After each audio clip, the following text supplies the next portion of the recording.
Brought to you by Jack Daniels. Hey, where did all my friends go? Matt, I believe this is what the French would call deja vu. But what does that mean? It means we've seen this before. Yeah, we have. Last year. Yeah. AFC Championship game. Baltimore, New England. I mean, for Baltimore to get that close last year. That close. And have Billy Cundiff miss a 30-plus yard field goal attempt to tie the game and get into overtime. That's unforgivable. Unforgivable, and then also the dropped touchdown by Lee Evans was also hard to watch. The game was hard to watch, even as someone who has nothing at all invested in either of these teams. It was my heart went out to Baltimore after that game. It was a tough way to watch their season end. As Baltimore did, as you brought up to me earlier, outplayed the New England Patriots. More specifically, Joe Flacco outplaying Tom Brady. Oh yeah, Flacco was ready, man. Flacco was ready to go. If you can win the quarterback battle against New England, usually you're coming out pretty good. Mm-hmm. And that was not the case for Baltimore because of those missed opportunities and those botched plays. Mm-hmm. Yeah, and I'm looking at this matchup. Tom Brady does not fare well against that Baltimore defense. He doesn't play well against them. A lot of those guys on Baltimore's defense, Ed Reed, Terrell Suggs, Ray Lewis, they have Brady's number. They know what he likes to do, and you saw it 4 years ago in the wild card round when Baltimore went up to New England and just put a shellacking on them. Oh yeah. And then last year, outplaying them. So I look at this matchup. If Tom Brady can't get over this Baltimore Raven hump and play to his ability, they're gonna have a tough time winning this football game.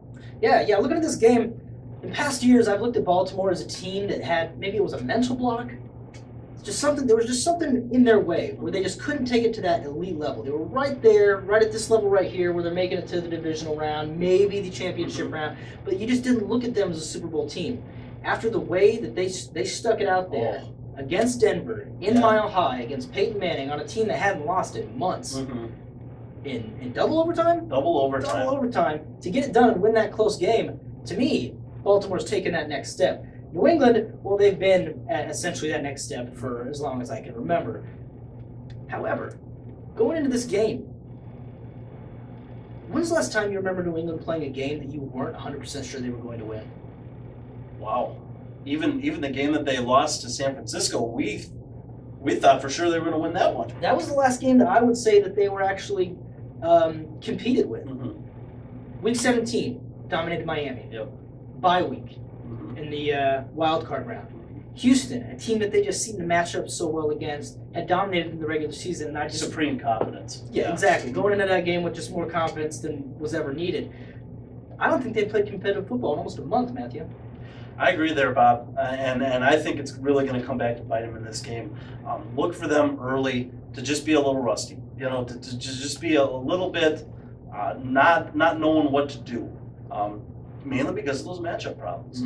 The way that Baltimore's defense will come into this game is they don't care who is playing quarterback. They're going to try to get after him. They're going to definitely try to get after him now. Ellerby is playing really well.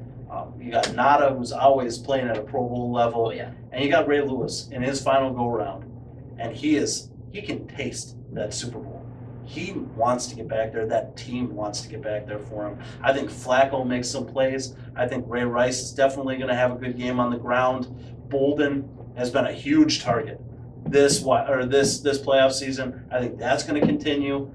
And I don't know. Call me sappy. Call me corny. Call me something. But I think Baltimore's got destiny on their side this year. The way that they went into Denver, like you said, hung with them, stuck with them, got a big play late to tie that football game, and then the interception at the end of the first overtime to make that field goal, to get on the plane and not even care who you're going to play. I like Baltimore in this game. I think it's close. I think it's like the NFC Championship game. It's going to be close there. I think New England scores a touchdown late to pull within one score, but I think Flacco and Rice are able to run that clock out and get Baltimore to their second Super Bowl in franchise history. I like them in this game 28-21. 28-21?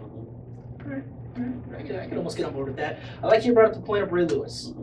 All four teams left in this season deserve to be left. Oh, yeah. They're all playing at Super Bowl levels. They've all been impressive up to this point in the season, obviously. I don't think any team has a reason to play with as much heart as we're probably going to see the Baltimore Ravens play with on Sunday. And then ultimately, because of our prediction for this game, 2 weeks from that Sunday in the Super Bowl. Oh, yeah. Ray Lewis, final go-around. One of the greats. One of the greats. First ballot Hall of Famer without even thinking about it. Everybody's voting for that guy. And there's no question to whether or not this is his last season in the NFL. Joe Flacco finally been able to get over that hump that I was talking about before to get to that elite level. We'll see if he can carry it into next season, but right now he's playing at a more than high enough level to get them to where they want to go. So I agree with you about it being close.